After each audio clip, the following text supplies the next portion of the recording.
Latest data on Kenya's inflation show it has risen to 8.5%, up from 7.9% in June, hitting historic highs.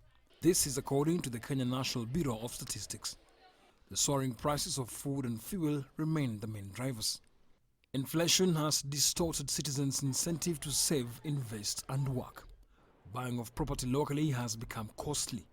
This is due to the rise in the cost of building materials, which has made construction expensive.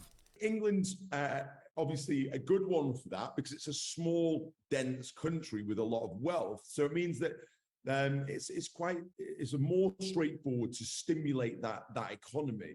And so most investors are looking at the UK as an alternative, absolutely. So if you're getting inflation in your own market, it's not just the inflation now, it's how long is that inflation going to be going on for, and which countries either have a lower inflation, but equally which ones will be able to are able to get back to pre-pandemic levels. By May 2022, data by Realtor House Consult showed that the price of an average house within Kenya's capital, Nairobi, had risen by 6.8%. On the other hand, the cost of land in the city had risen by a marginal 1.07% and recorded a jump of 7.35% in the satellite towns. So why are African investors going offshore? If you're looking to diversify your portfolio and add some security to it, then investing in a market that has been stable for so long, the yields don't move much, the currency is pretty strong, and it's been like that for years and years and years. And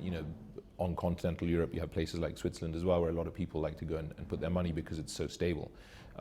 So one element of it is this idea of markets are volatile in the developing world, and we want some sort of security in our portfolio. And the other element also is a plan B from an immigration perspective. Equally, one of the reasons why it's seen as the number one is not just because of the compliance and the regulation, but it's also to do with the fact that all of the data, everything from the UK is posted online. So if you've, as an investor, sat in Nairobi and think, well, look, I can see the investment returns on a property in Manchester, as an example, or Birmingham, and then somebody within Barron and Cabot speaks to you and says the occupancy rate is 98% or 99%.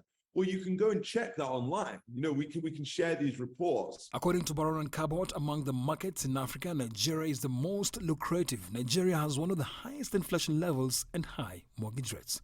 Mudimba, CGTN.